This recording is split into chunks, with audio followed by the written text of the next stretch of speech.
set this to record, guys. I think we have missed two questions because I've completely forgot to set this to recording.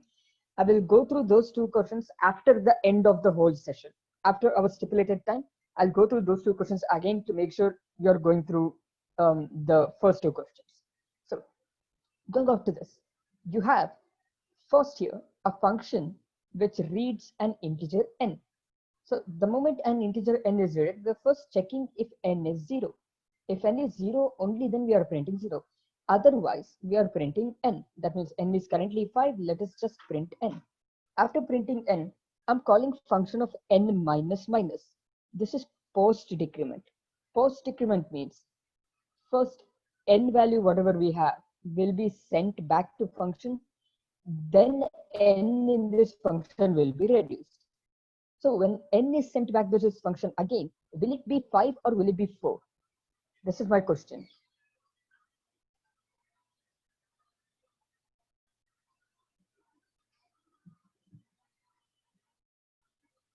Five. Perfect. So in this case, when you get 5 over here, it again does the same work, again prints 5, again repeats same thing. So it's an infinite loop with 5. So this is basically your program. So it's not 5, 4, 3, 2, 1 or anything like that. It is 5 as an infinite loop.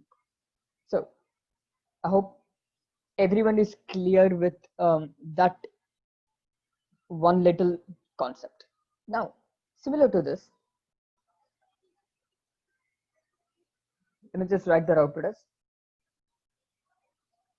infinite loop of 5 printed on screen. Now, let's go for a couple of more as quickly as possible. That is, let's say we have a function, again, function of integer n. Let's say it read n as 3. Let's assume this is what is stated. See, decrement will happen, but remember, to the question as will decrement not happen. See, this function is calling itself again. So, first time function is called, it will execute these statements. Now, when function of n minus minus happens, it will call function second time. Now, when function is called second time, since it is post decrement, it is going to send n to the second time. So to second time, it will send 5. And after sending 5 to second time, in the first time the function was called, there it will decrease to 4. But there is no point in decreasing to 4 in first time function where you have sent 5 in second time function. Because second time also it will repeat the same thing. It will send 5 to third time function is called, but it will reduce itself to 4. So every time another function is called, it keeps sending 5. So even though there is decrement in that function, it has already sent 5 to a separate function. That is why it's an infinite loop. I hope that makes it clear and easy to understand. So let's go for the next question. Let's say if n is greater than 0, let me call function of, again, let's use the same concept.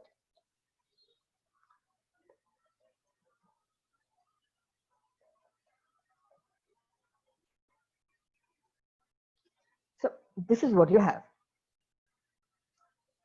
So any guesses on what could happen here? You have to run it a few times. See, these are some kinds of basic, easy, simple pseudocodes that you can expect. So if you're able to solve these, basically since it is called pseudocode round, you're easily able to clear most of the questions they may ask. Because when it is pseudocode, you are not given keywords like static, you're not given keywords like const, pointers, and everything like that. Most pseudocode will involve basic question like this. When it is C or C++ programs, they will involve all pointers, references, and classes, objects, everything.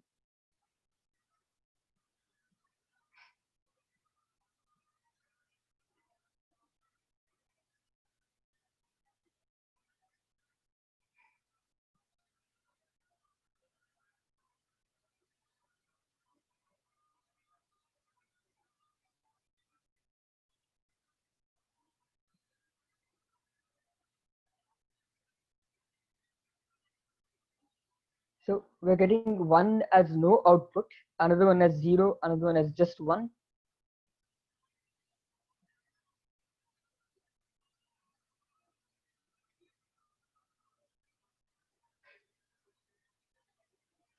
So most of you are saying no output, some of you are saying 0, 1, and so on. So let us see if that is absolutely correct. So pretty much none of us got it right. So let us try how to get it right. See, to start with, you're first calling that function with n value as 3. So let me just write here n is equal to 3. So after writing n as 3, we are checking if n is greater than 0. Of course, n is greater than 0. So since you are calling function multiple times, let's keep a count of it. Let's keep a copy of it. First time the function is called, let me call it as f of 3. First time the function is called, it has 3 lines if n is greater than 0. So first line itself, it goes to another function. Remember, first time the function is called when f, let me write it much smaller because there will be a lot of times these functions will be called. So first time when it's called with the number 3, it will go to another function with minus n. That is the first line because n is greater than 0, which is 3. That is why it's going in if condition, it is going to the first line. In the first line, this is function of minus n, pre-decrement. That means 3 gets decreased to 2 and then is called in one more function. So let us decrease this here, f of 2, and we'll go there. Now remember, here it was f of 3. Since you performed minus n, that means n is also getting reduced. So in f of 3 here, n value has now become 2 to begin with. Now let's go for the next part. Let's go for f of 2. Let's see what happens in this case. In this, again, first line, n is greater than 0, true, call function of minus n. Let us call minus n. That is first line itself. It is going to call f of 1 and n value becomes 1. That is done. Now again, let's go back to the third time the function is called. Function of now integer value is 1. N is also still greater than 0. Since it is greater than 0 here, we are calling function of minus n. That means n value will be reduced first and you're calling another function here. Now, all of you have to know and remember, all these functions are different. So n values everywhere are different. This function's n value is 2, here it is 1, here it is 0. Here it is initially 0 only. They do not become the same. It's not static. So all of them are different. So remember that. This is just a regular variable n. Each function has its own copy of it. So in the last one, we are checking if n is greater than 0. N is not greater than 0. So we are doing nothing else apart from it. So it will pretty much exit, go back here. Once it goes back to f of 1, first line is done. Now let us go for the second line. Second line is we are printing n. What is the value of n? 0. So we'll print 0 here.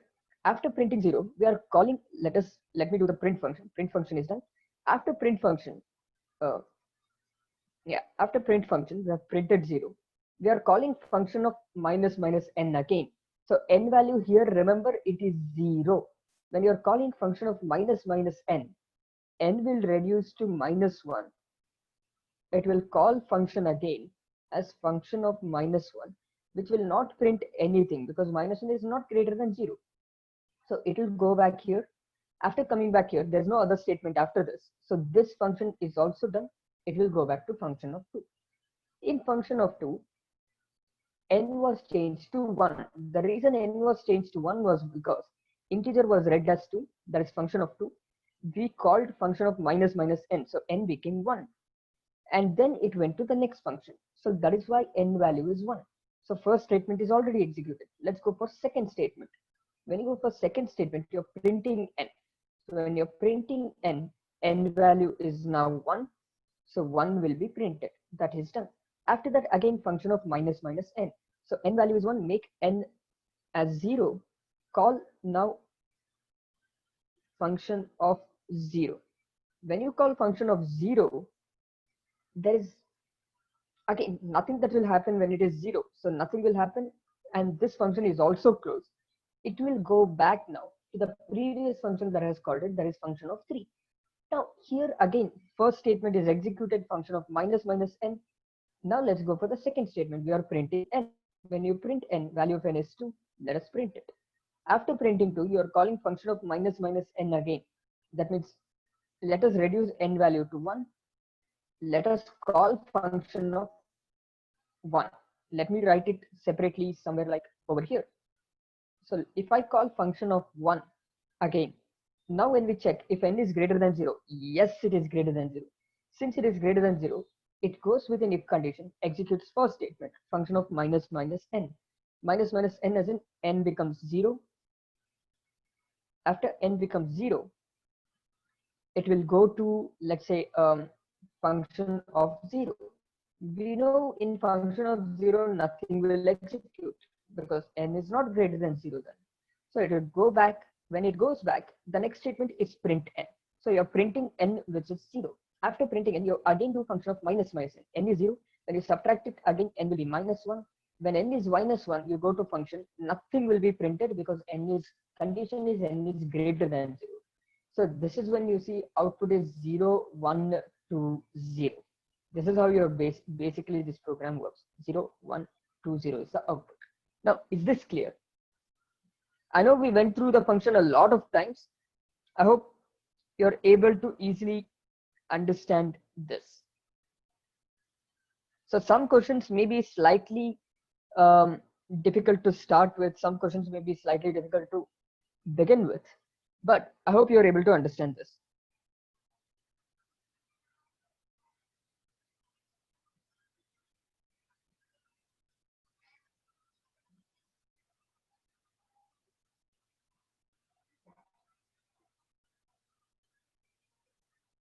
All right. So going ahead, let's go now back to something very basic now. Now that this is clear, the output you need to know here is 0, 1, 2, 0. This is your entire output. So going ahead, let us now move ahead to a function program. Again, another function program, because the more I see through Capgemini, the more I see that they are asking function programs. So let us try to solve as many of them as possible. So let's take a different function program now. Here, we'll read a character pointer. Let us just call it as char star p.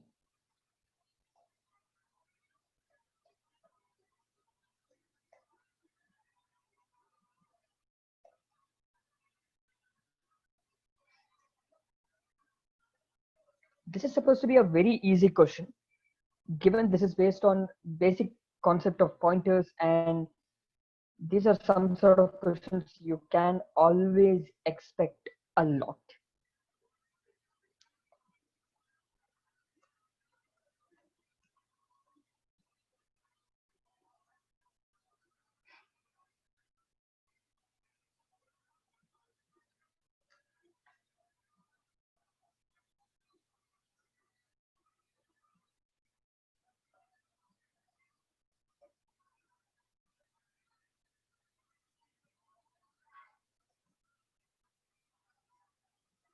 Right, there's one small mistake, that is I've used double quotes here. I'll change that to single quotes later on. Remember, it's always double quotes.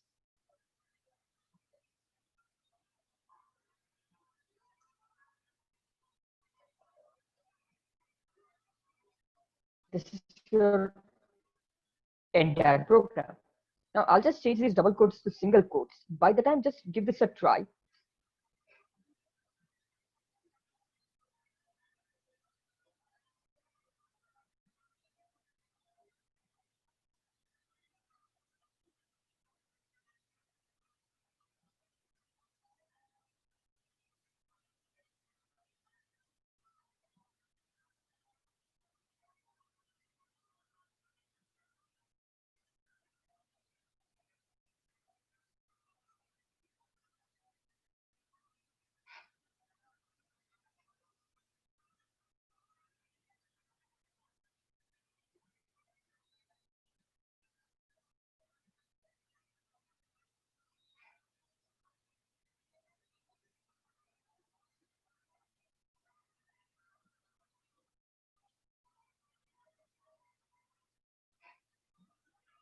All right, perfect. So we got a few answers and all of them are high. So that is the right answer. Absolutely correct. So should I even explain this, since it is very clear and easy for all of you to try? Should I even explain this or should I directly go ahead?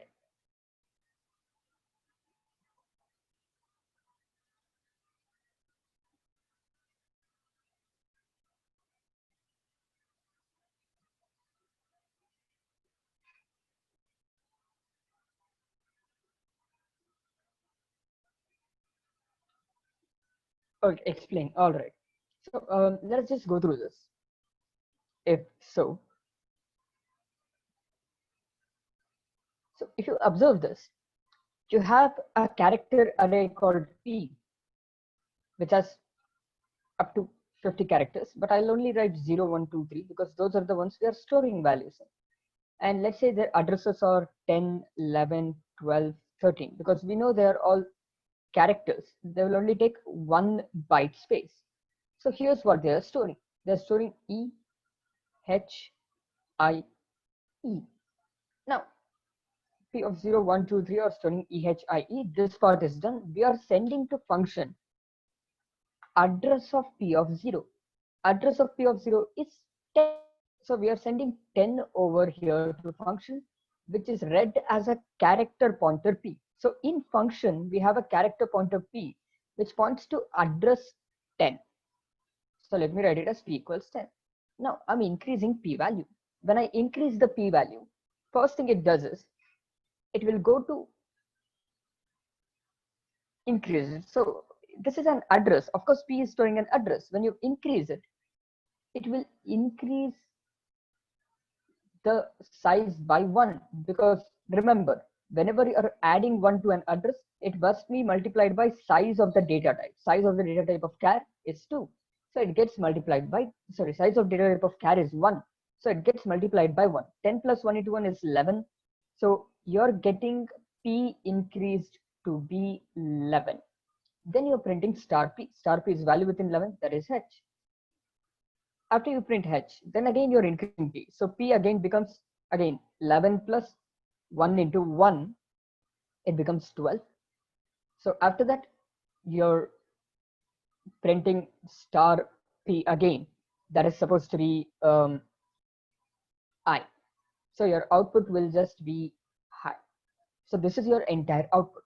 Now, with this known, let us make a slight change in the program here. And I'll store a different value here in P of 4 as another I. Now, when I'm sending this address, instead of reading it as a character pointer, I will read it as an integer pointer. Now, what will happen in this case? Will the output still be high or will it be different?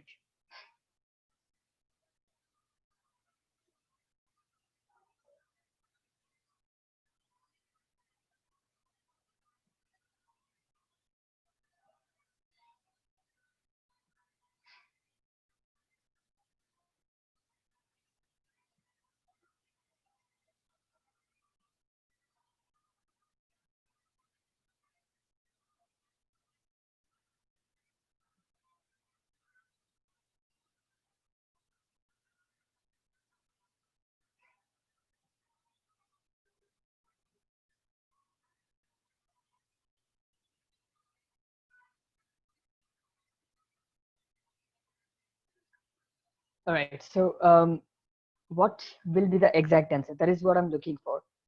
What would possibly be the answer?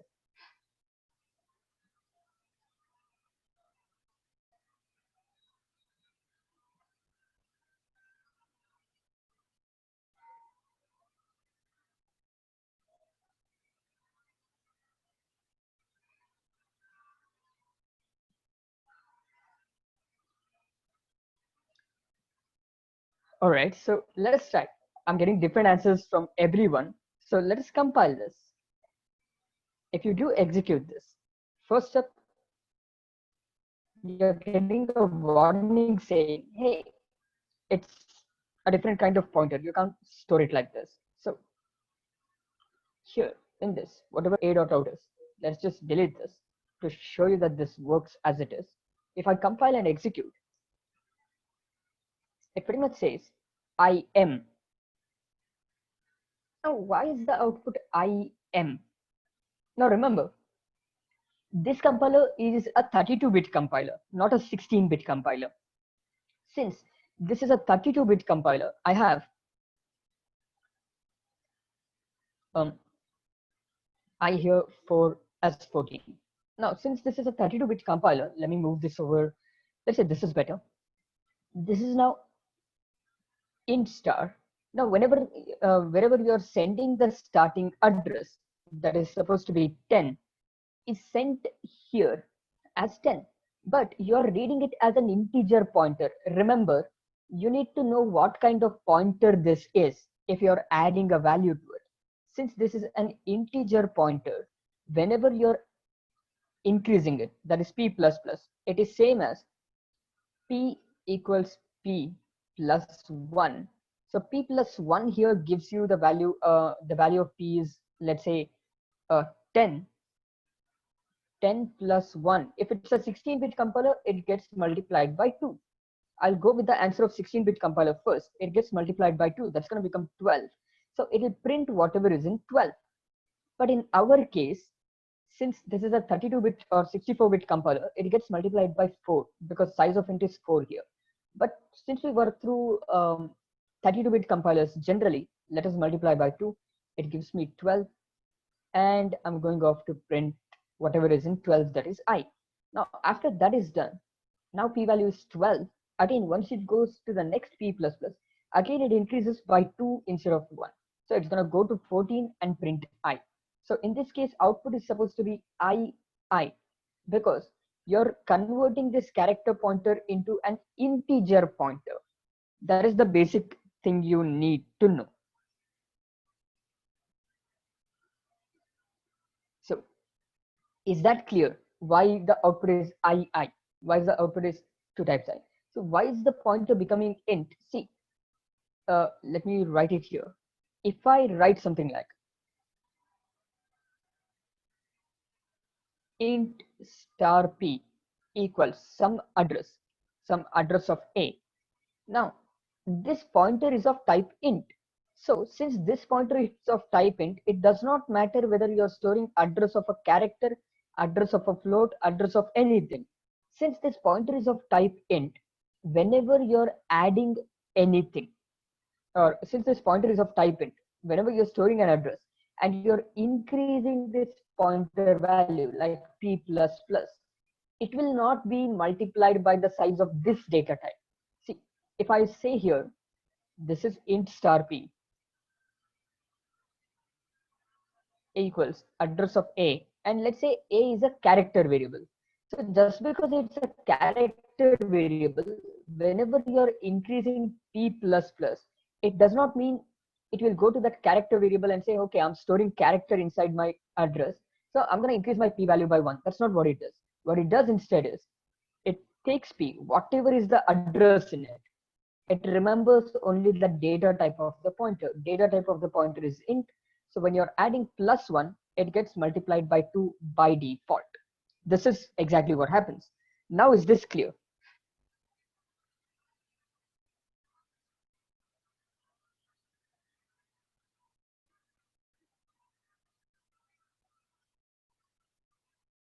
All right.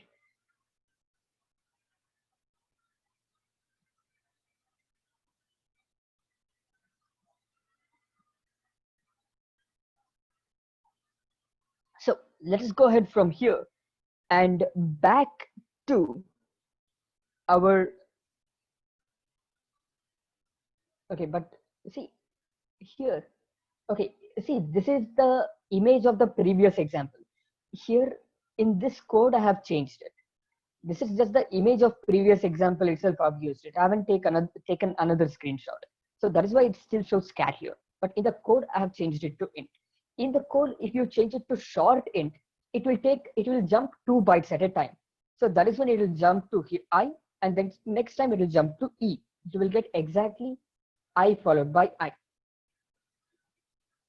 So here you're getting I and I. So 32-bit, it will go 1, 2, 3, 4. It will go 4 values ahead and prints I here. Then when you go for P++, it will go 4 more values ahead and prints whatever random value that is stored in that byte of memory. That is why the output in 32-bit will be I followed by a random value. In 16-bit, it will be I followed by I. I'll write both outputs here for your reference. So here in 16 bits, it is II, 32 OR.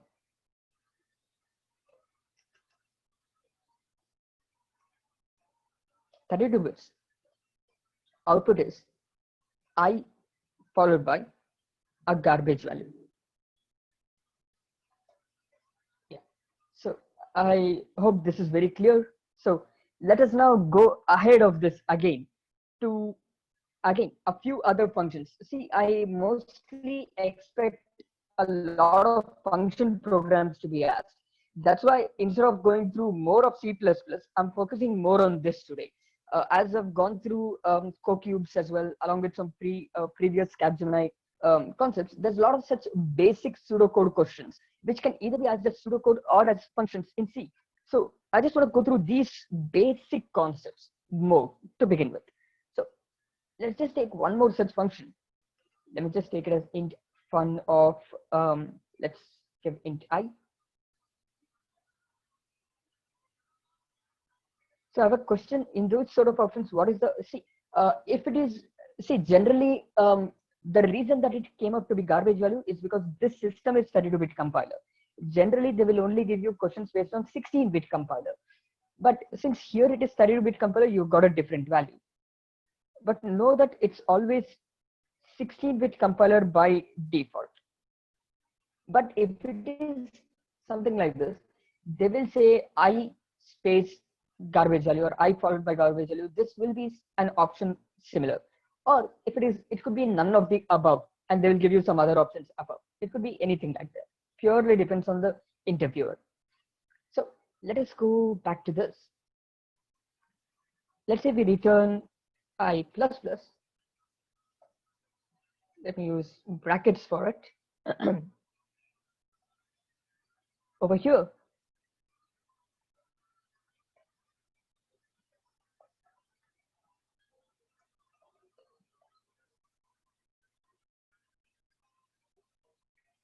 I don't think I should be even explaining this. This is very easy question.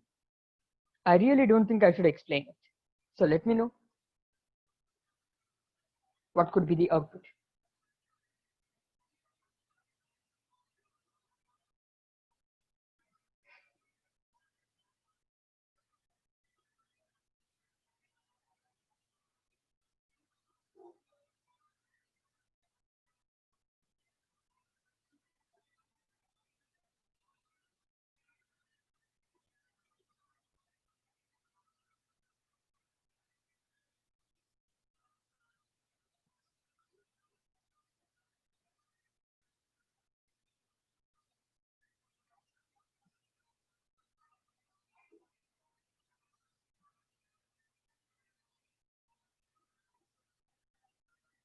Right, so I've got a few answers as 10, a few answers as 9. So let us try this out and see what exactly happens. 10 only? Okay, most answers I'm getting as 10. So if you try this, let us begin. Let us start with main function. First thing, variable I is declared over here. I'll just say I is declared within main. After I is declared within main, we are calling function of 10 and we are returning a value which is stored in I. So when you call function and when you return I plus plus, will it return 10 or will it return 11? Note that I plus plus is in brackets. It is not out of brackets, it is within brackets.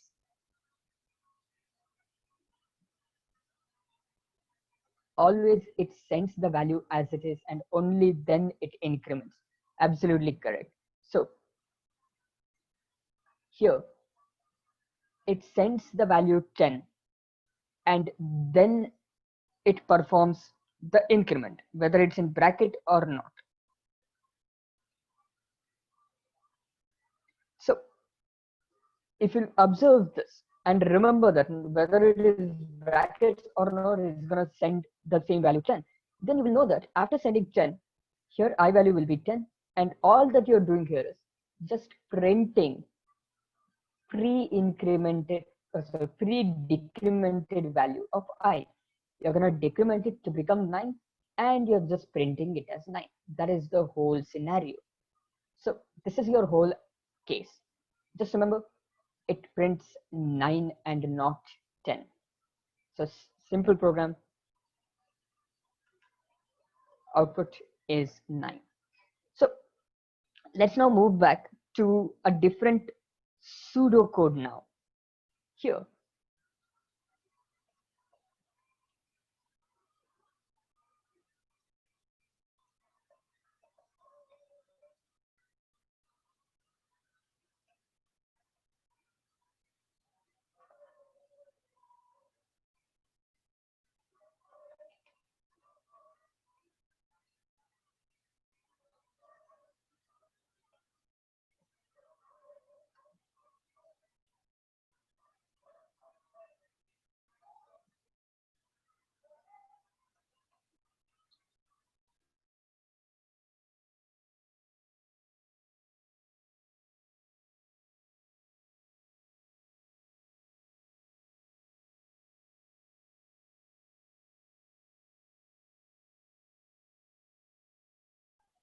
so guys, this is your pseudocode. Just observe this and let me know what could be the output. There are three integers, a, b, and c. You have an integer a whose value is 500, an integer b whose value is 100. You just have this one condition and you're printing b and c. So can you observe here and let me know what could be the output?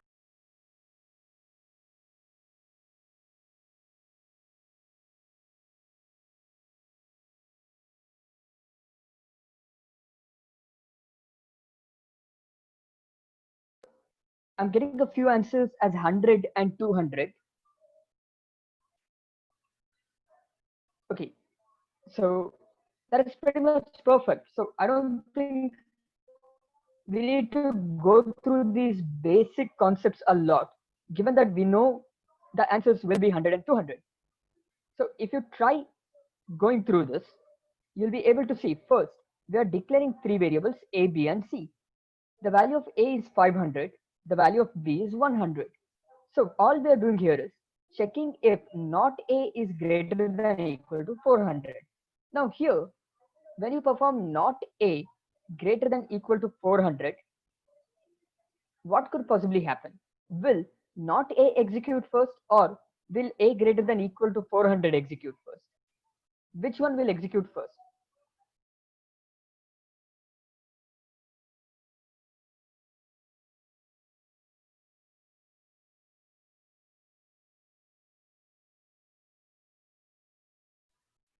So when you execute this, a greater than or equal to 400 will be executed first. Students, hold on for just 1 minute.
So guys, please wait for just a minute. There's a slight network issues from my side. Just hold on for just half a minute. So are you all able to hear me now? Am I audible to everybody? Just let me know, guys, if you're able to hear me. If I'm audible, then it's perfect. We can continue. All right. So most of you said that. Sorry for the minute of delay. Please just bear with me for just that one last minute. Going back to this, a greater than equal to 400 will execute first. That is what I've got from all of you as the answer. So isn't it supposed to be, when you have a greater than equal to symbol, isn't it supposed to be left to right? Isn't it supposed to be not a which executes first, and whatever you get the value, that is considered to be greater than equal to 400? Or is it supposed to be a greater than equal to 400 and then you perform not of it? You have to observe one specific thing over here. You always have to remember precedence and associativity. This matters a lot. You can pretty much guarantee that you will get one question based on precedence and associativity of operators. So you pretty much need to make sure that you know that. So when you perform this calculation over here, always remember whose precedence is higher, not A, or is it comparison, which precedence is greater, which has greater precedence? I hope you all remember this.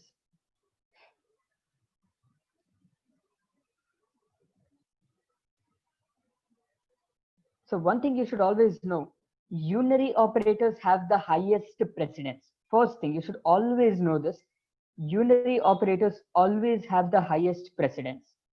So not gets higher precedence than greater than equal to. So whenever we have something with the higher precedence, what do we do to it? When I have A plus B into C, I have something of higher precedence, B into C. I'm supposed to bracket it. So same way, am I supposed to bracket not A here? You can let me know yes or no. Am I supposed to bracket not A here? Yes. If that is the case, if you're supposed to bracket not A, whenever you have, let's say int A equals 400, A equals 0, if not A is equal to 1, you know that in this case, when you execute not A first, not of 0 will become 1. That will be equal to 1. Or if you execute the other way, A is equal to 1 is false. And not of that 0 will also be 1 by default. Either way, it's pretty much the same output. But remember, in this case, all you have to know basically here is, if I print hi, let's say for example, and here, let's say we take up, because a few of you have doubts in the previous part, I'm just taking this one little example to begin with. So let's start with here. Let's say int A equals 0.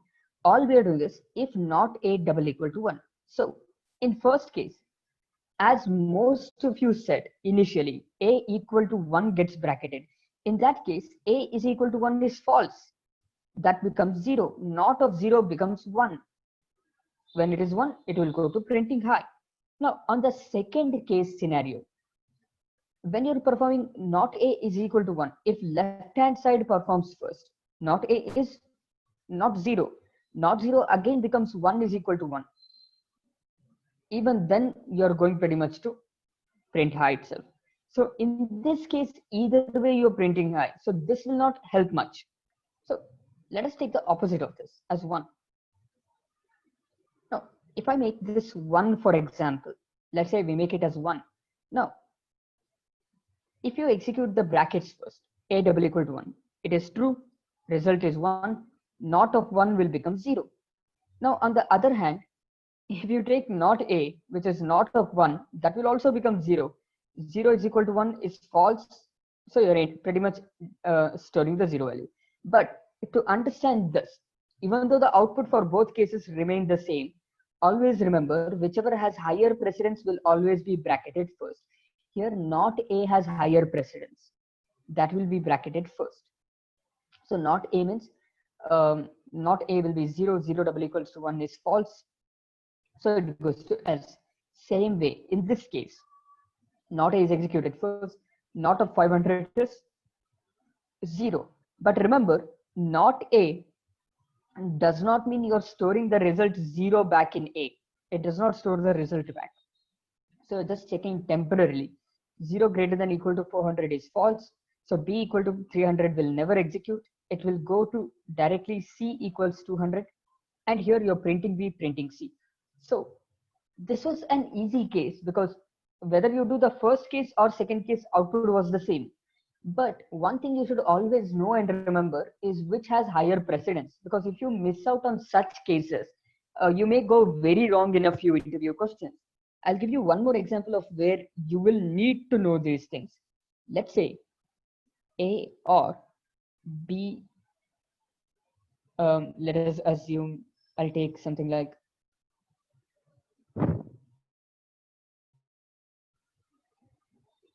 and C. Let's say we'll take this. Now, which will execute first? A or B, or is it B and C?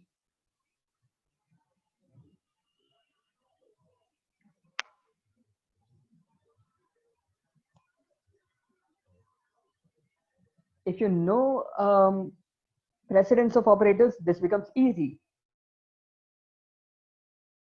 Slightly confusing. If you take an example, let's say int A equals 1, B equals 3, C equals 4. All we're doing here is D equals A or B and C. Now we're just printing D. Now, for those who said it will print or it will execute B and C first, since few of you said specified that if you execute B and C first, let's say in our case, value of B is, let us take this image itself so that we don't have to switch often. So in B and C, B is 3, C is 4. 3 and 4 is 1. So it will become 1 bitwise or 1. When it is 1 or 1, output is only 1. Now, on the other hand, if you take A or B first, again, in this case, since A is 1, it probably won't make much of a difference. But when you take different examples, always remember, bitwise OR has higher precedence than logical AND. It may not be simple, but bitwise OR has higher precedence than logical AND. And bitwise AND has higher precedence than bitwise OR. Logical AND has higher precedence than logical OR. Bitwise AND has higher precedence than bitwise OR. So they're all in a precedence like this. And the least precedence is comma, the highest precedence are unary operators. So always remember these things. These will matter a lot in many interview questions, because it's pretty much a basic thing that you need to know. So let us go ahead and start with, again, another very basic kind of question that you may expect. Let me take it as unsigned short I equals 65535. Now remember, I'm taking it as short. Since the compiler that I have is 32-bit, you don't have to worry whether short takes 2 bytes, 4 bytes, or something like that. You know that short always takes 2 bytes. So now here, let's say we take this value as unsigned short I equals 65535. All that I will be doing here is, this is something we have done similar questions a lot, but not this exact question.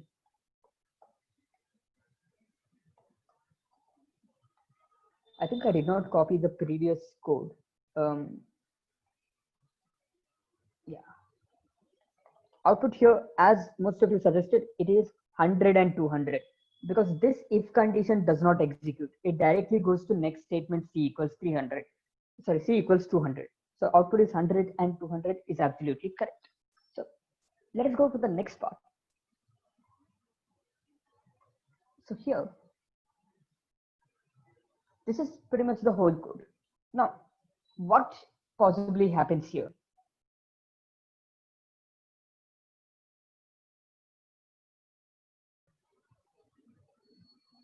Remember, it is unsigned short I.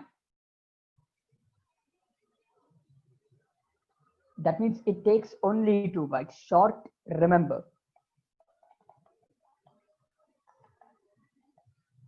That is 2 power 16 possibilities. Also, we are stating that it is unsigned, means it stores only positive values. So this is the second thing you need to know about this. So think through this, try through this. It's a little tricky. Try it and let me know whatever you think could be the output.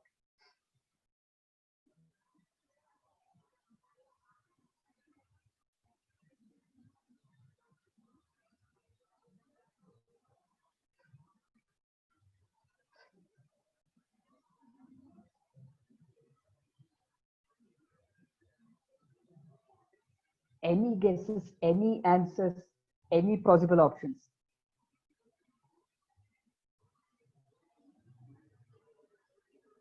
I'll give you 4 options in that case. One option, it prints, let's say it's infinite loop. Second option, it prints only 6553, let's say 7. Third option, 0, 1, 2, 3, so on, up to 65535. Next time it reaches 65535, it stops.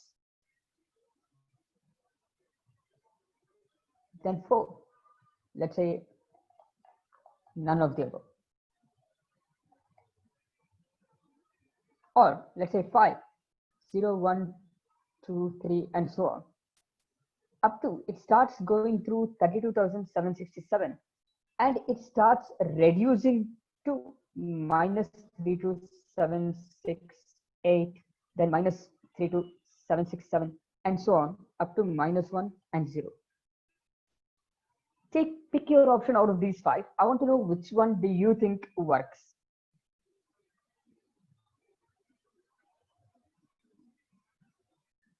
Right? All right. So 1 and 3 are the most options that are chosen. Let's just comment this.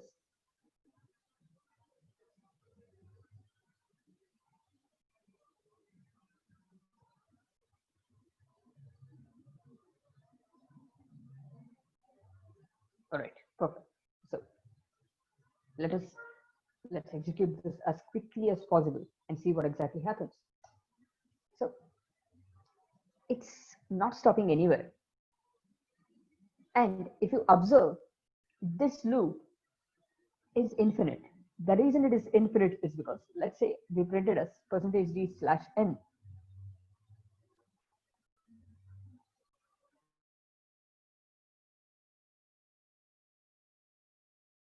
Keep on repeating. We will go and learn what exactly happens in this by the time. Let's not waste the memory. Let's stop this by the time. So if you try this out, this is exactly what you'll see. So you have an unsigned short I. You know that whenever it is unsigned, it will store only positive values. It won't store, okay, sorry, it will only store positive values. It won't store any negative values. That is 0 to 65535. This is what will be stored. Now, in this case, you are comparing while I plus plus not equal to 0. So you're first saying it is post increment. Observe, this is post increment. So I value is 65535. This is not equal to 0. Of course, it is not equal to 0. So that means this while loop condition is true. It goes in. Before it goes in, I value increases. So after 65535, since it's the last value in the entire range, it becomes 0. Now here you're printing plus plus I. That means it is pre-incremented to 1 and 1 prints. After 1 is printed, it goes back here Again, you're checking post increment. Post increment means you're checking this odd number. Remember, you're checking this odd number not equal to 0. Of course, this odd number is not equal to 0. So it gets post incremented to 2. After post increment, you again come back here. It gets pre incremented to 3, and you're printing 3. 1 is printed, 3 is printed. Then after that, it again goes to post increment. Here, since it is post increment, 3 is compared to 0. It is not equal to 0. Then it becomes post incremented to 4. Then it becomes pre incremented to 5 and prints 5. So whatever are compared here are only odd numbers. Since only odd numbers are compared here, it will keep going from 0, 1, 0, 1, 2, 3, and so on, up to 6, 5, 5, 3, 5. Again, it repeats the same thing. Since odd numbers are getting compared alternatively, 6, 5, 5, 3, 5 is compared to 0.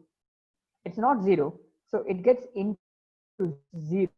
After incremented to 0, again you pre-increment here to 1 and print 1, and the whole thing repeats. So this is an infinite loop. Just a simple case, it actually is an infinite loop. So just remember this. Right, so let us go ahead of this to go through again. Let's copy this first so that you have a copy of this. And now let's write out for us infinite loop. Now let us go through a string question which was recently asked. This was recently asked.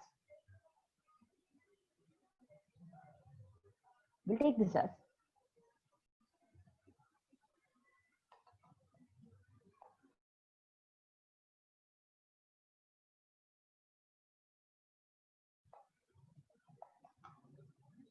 now. This may be slightly confusing. Don't worry. It may be very slightly confusing at maximum, not more than that.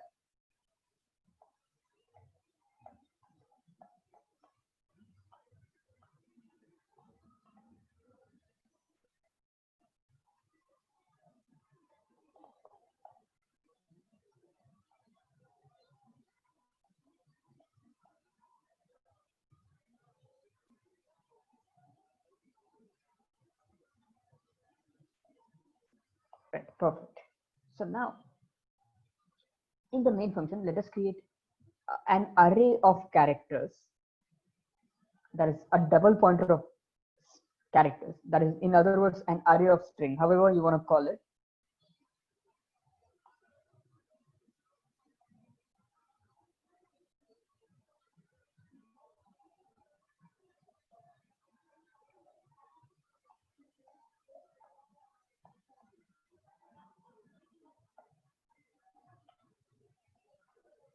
So this is your entire code. You have a character double pointer. Remember back to how we did command line arguments. If you were in the session, remember back how we did command line arguments. We used an array of strings. Same concept here. You have an array of character arrays. In other words, it's a double pointer.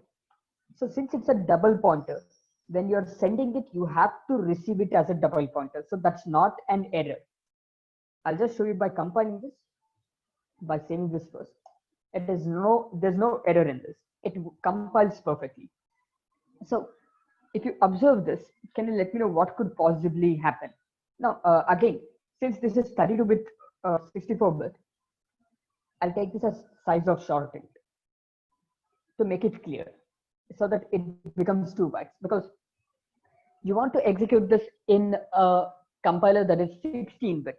So generally they will specify that in a comment line, assume you're working on a 16-bit compiler. They will specify this in the question whenever you're using size of int. If they don't, by default, it's always 16-bit. So think through this, guys. Observe this. Take a minute of time if needed. Let me know what you possibly think will be the output.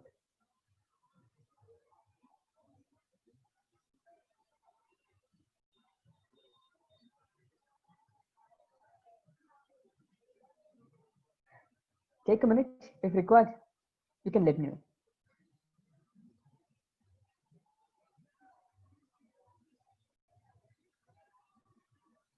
Again, remember, in Turbo C, it's going to give you a different output because it's a 16-bit compiler. In a different compiler, it's going to give you a different output because that is 32-bit compiler. So there's a reason why I say always work on Turbo C whenever it comes down to interview questions. That is one place where all your pointers and all these questions will always give you the right output. So think through, guys. Just take a minute, think through. I'll give you a minute at maximum. Let me know what you think will be the output.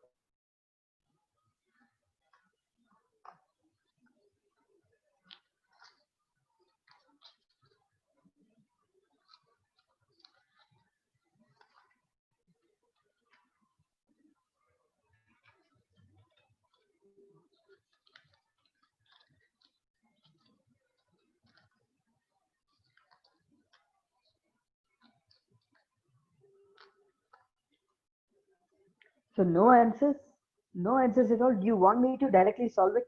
In that case, if there are no answers, I'll directly go ahead and solve it. If you want at least another minute of time, you can let me know that we need one more minute. We'll solve it. If you say no, you can solve it. We are finding it difficult. Then not a problem. I'll directly go ahead and solve it. Okay, no problems. We'll do it.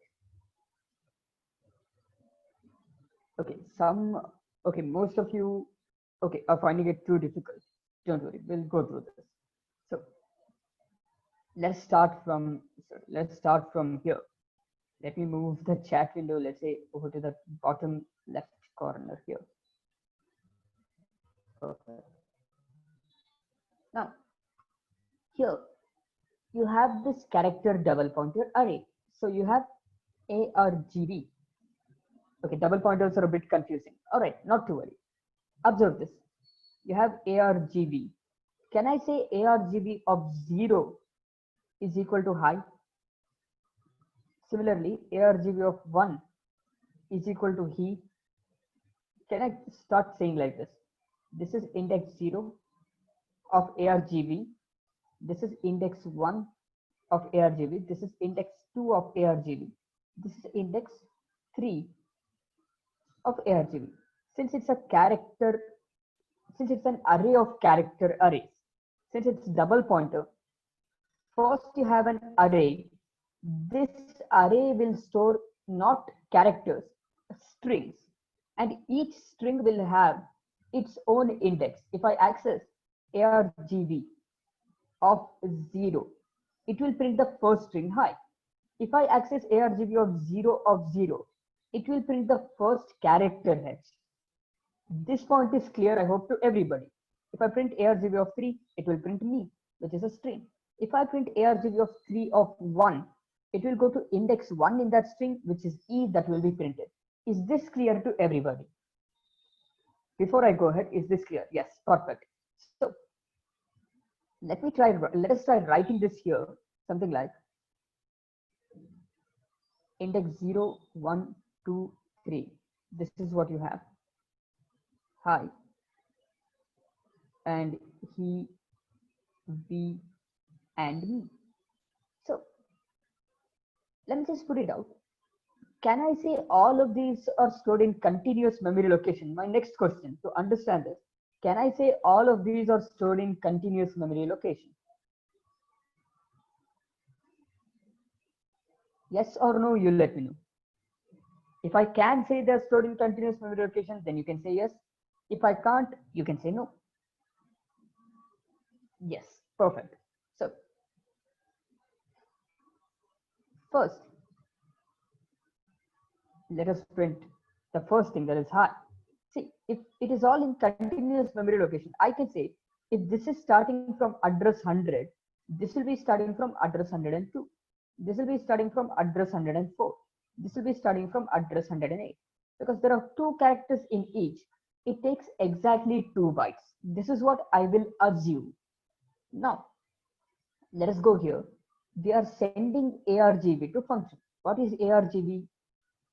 It's the address of the pointer. So whatever the address of the pointer is there. And we are having a single pointer. Now remember, guys, in a one-dimensional pointer or in a string, this will be your starting address. But here, since it's a double pointer, you will have 100 stored in one other place. That will be argv. Just remember this. This is how double pointer works. If it's a string, you have hi, it has some starting address 100, then 100 will be where you're pointing out to. Sorry, this is different. If it's a string, if it's just a string, you know that whenever you print string name as an integer, it will go to this address. But here, when it's a double pointer or when it's an array of characters, you will have all of this in another array. 100, 102, 104, 108 will be there. Starting addresses will be there in one more array. Let us say that array starting address is 90. Let us assume that array starting address is 90. So this 90 will be argv. This is how it pretty much works. Argv is the starting address of an array of starting addresses. Each starting address will point to a string. This is how it works. So this is how you can say it's a double pointer. So you have to access this address, then go to its address, then go to the string. Now, let us do the same. So once it is sent here, you are reading it as P. So P will also point to 90. You can say P will also point to 90. So after this, let us now go for the first statement. You have a single pointer called T. It has no value. I don't know what value it has.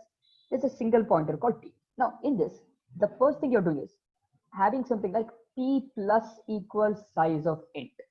Now let us first calculate this inner bracket first. What is P plus equals size of int? That is same as P equals P plus size of int. Remember, it is same as P equals P plus size of int. So when you say P equals P plus size of int, it is this value will be 90 plus size of int. What is size of int? If it's a 16-bit compiler, we know that it is 2. So 90 plus, you're adding 2. You're directly adding 90 plus 2. It's not 90 plus 1 into or anything. You're adding P plus equals size of int. If this is confusing, guys, let me split this into two lines. You're saying P equals P plus size of int. Now, when you calculate P equals P plus size of int, let's execute right side value. What is the value of P? We know it is 90.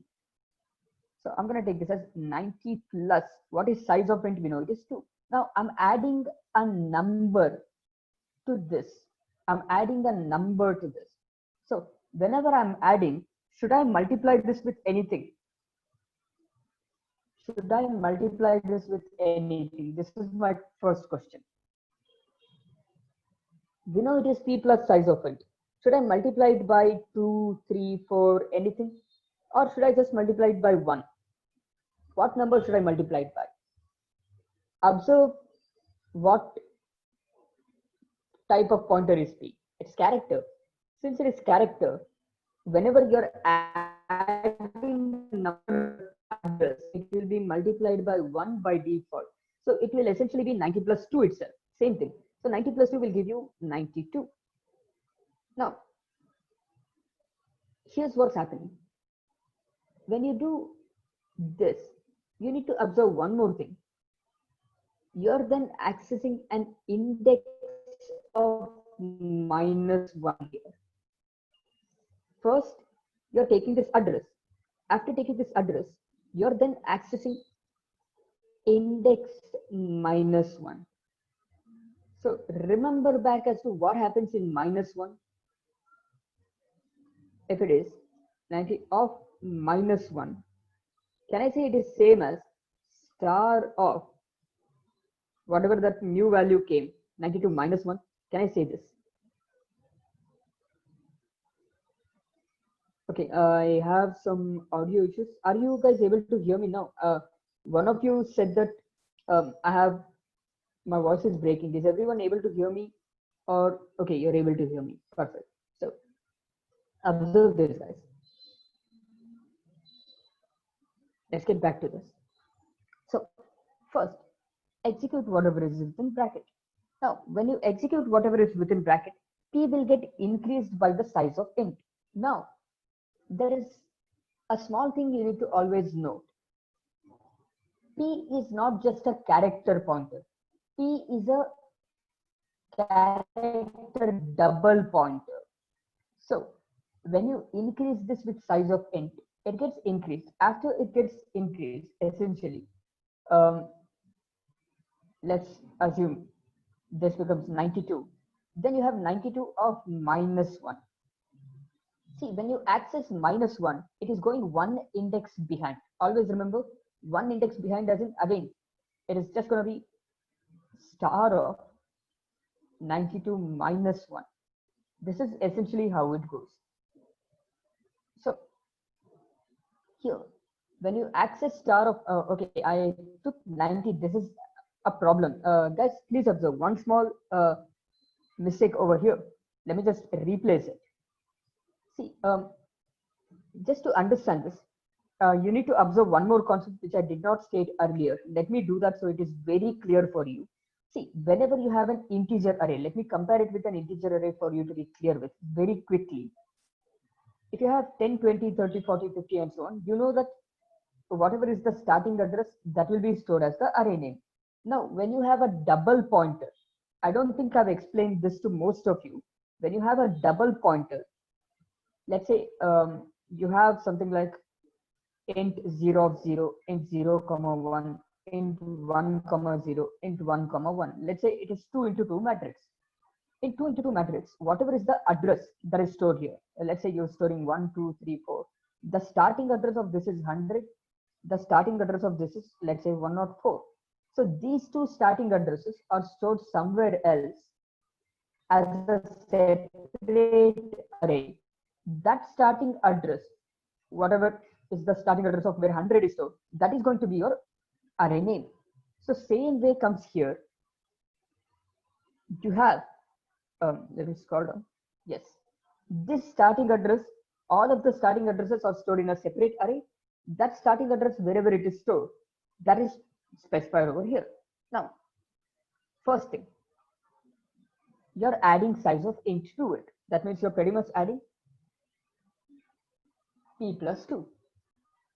So when you add 2 to it, of course, it's going to go increase by 2. Hold on. It's going to go increase by 2 and essentially becomes 92. Then the next step, you're accessing of -1. When you access -1, 92 of -1, we know this already, but we know this from a one-dimensional array. Remember, guys, we know this from a one-dimensional array, not from a two-dimensional array, because this is a two-dimensional array pretty much. So star p here. Let me redo this. It's not okay. 90. All right. So when you perform 92 of -1, since it is a two-dimensional array and not a one-dimensional array, over here you're pretty much saying star p of -1. So this will go just one address behind. It's pretty much like, see, again, to explain this, I need to go back to basics of double pointers as to why double pointers will not do anything here. So this -1 of star p will not affect the address pretty much. So it remains in 102, prints he. Why it does not affect pretty much, why it remains at pointed to the next address, why it remains pointed to next address. To understand this, basically we need time to understand something about double pointers. I'll do one thing, guys, to make this easy for you. Let me give you one basic concept first, because for you to understand this, you need to understand another basic concept. So let me give you one question to understand basic concept From there, let us get to this. So we'll keep this over here. The output is he. That is absolutely correct. Output is he. But to understand this, let me give you another basic question just to make sure you are able to go through this concept. So I'll just take int, let's say a of 2 of 5 equals.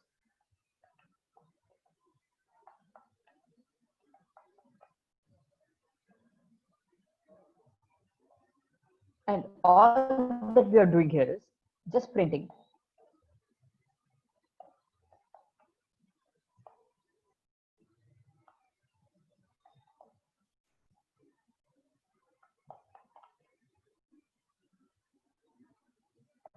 All right. So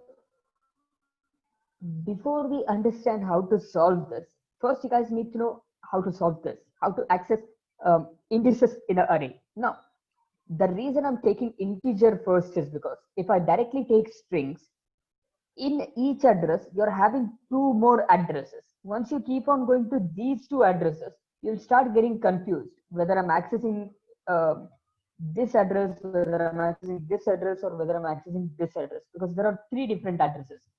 You will be a little confused as to which one you're accessing when you directly try two strings. So for this reason, I'll first take this particular example where it's a numeric value. Now I will explain this in short and give two assignment questions on this for you guys.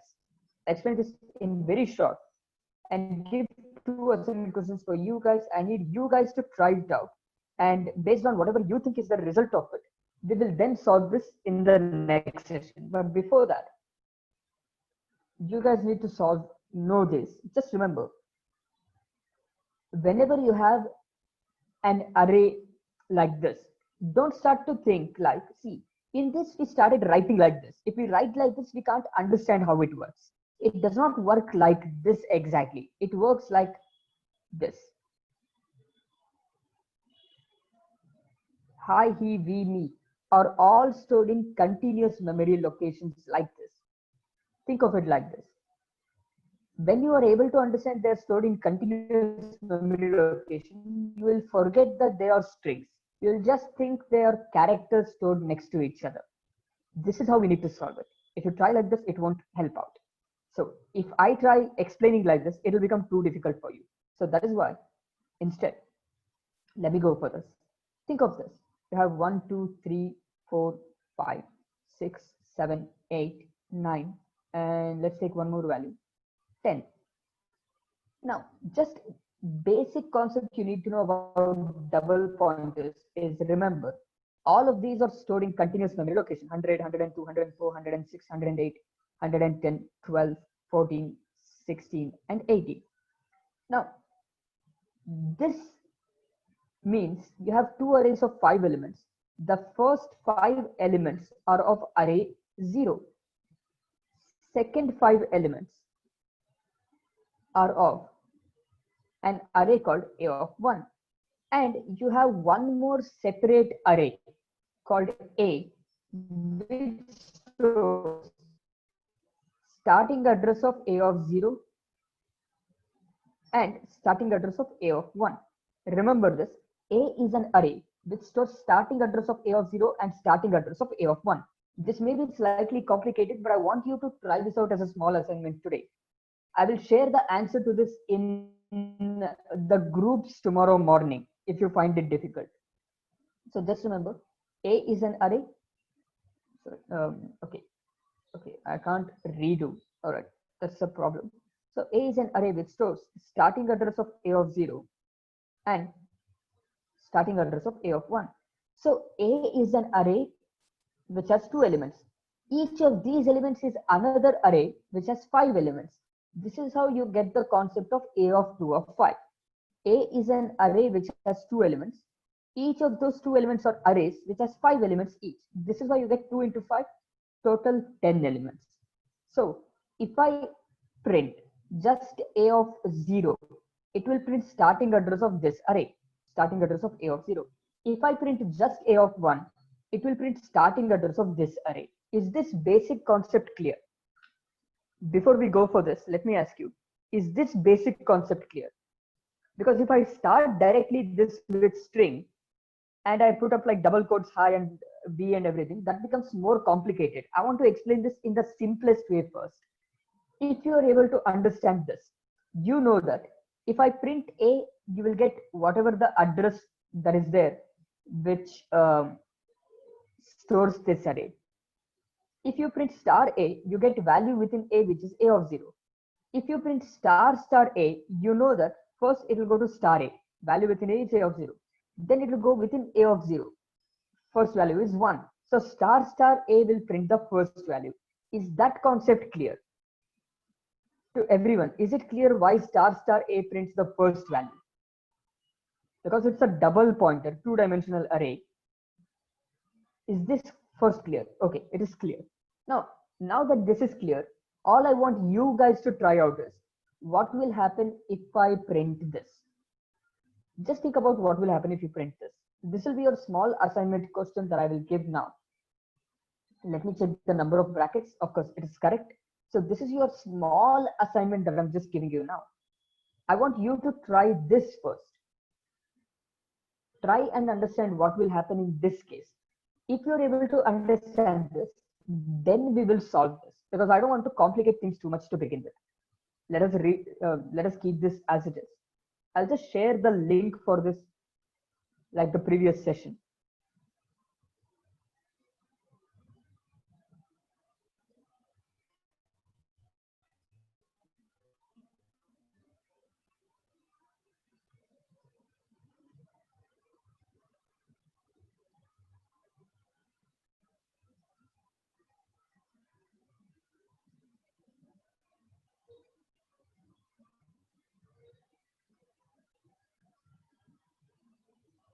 Okay, so this is your link for all the content, including the previous sessions as well as today.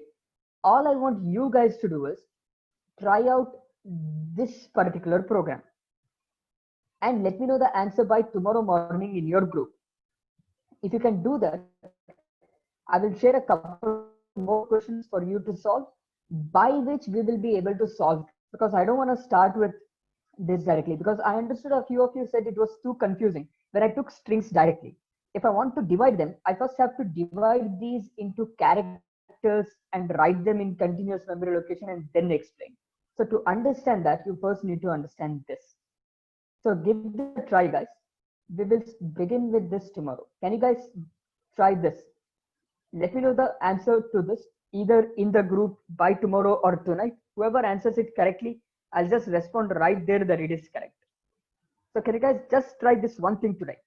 So we will go deep into pointers. I understood that many of you guys found it too difficult. That is why I don't want to take it right now. We'll take it step by step and make sure, yeah, you have that Telegram group, right? You can share in that. No worries. All right, guys.